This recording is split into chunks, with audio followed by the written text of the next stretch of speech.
You're right.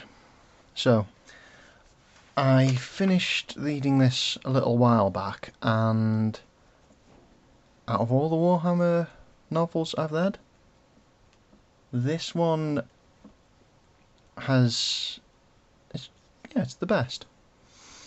Um, it's got a good, a good sense of humour, and it calls the Warhammer universe as it is.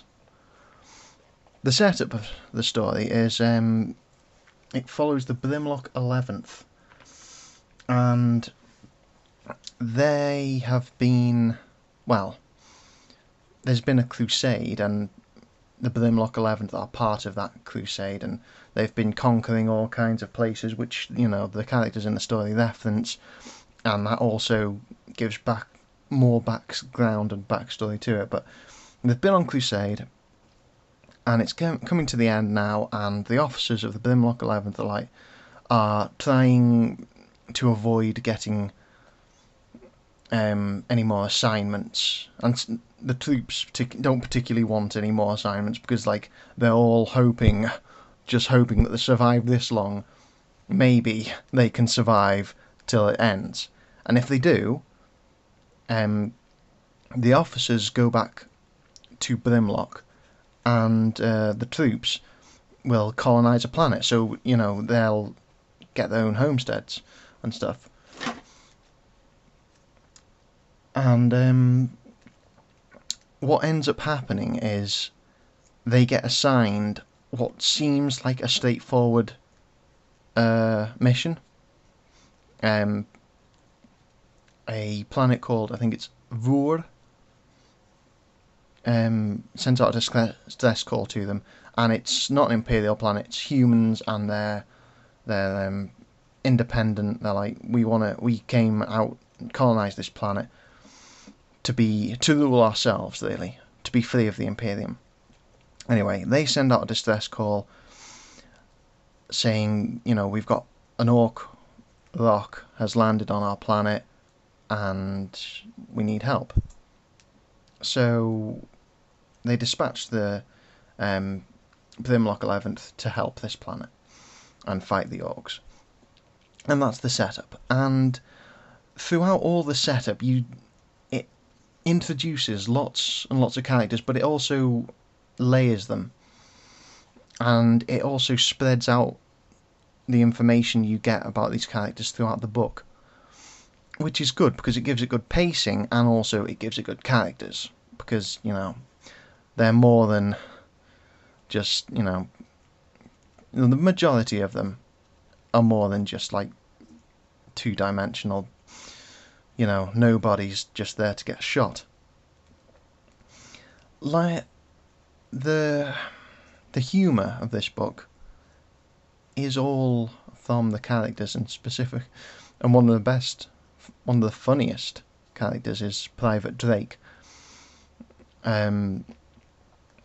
So when you're reading this, you'll laugh. You won't laugh out loud, but you'll have a little smile to yourself. You'll be like, yeah, that's quite funny. But and the other thing I wanted to talk about was there's from the first half of the book, there's lots of intrigue, and I guess you'd call it political intrigue, yeah. Because there's a mysterious commissar, and he's immediately identified as bad news. It becomes apparent that he's the type of commissar that just shoots Imperial guardsmen because he thinks it's what he should do. And they're instantly like, oh hell, this guy is gonna potentially get us all killed. So he's one of the adversary. That's a second to the adversary for the book, and his main time to shine, as it were, is in the first half, and he's quite good. That adds a lot of interest to it. The other thing which I really liked is because this is well, an independent planet, it really calls the Imperium how it is.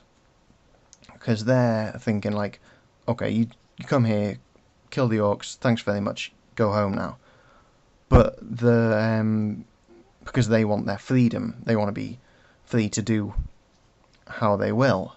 But the Imperial Guard know full well that once they're there, not only will they have to stay there to keep killing the orcs when the orcs come back, which they will do, the Imperium will not forget about this planet. It will send out missions and it will inevitably conquer it if it has to. So these people will lose their freedom. And there's a bit of tension there between the between the people of the planet and the Guard, and I thought that was really interesting to see it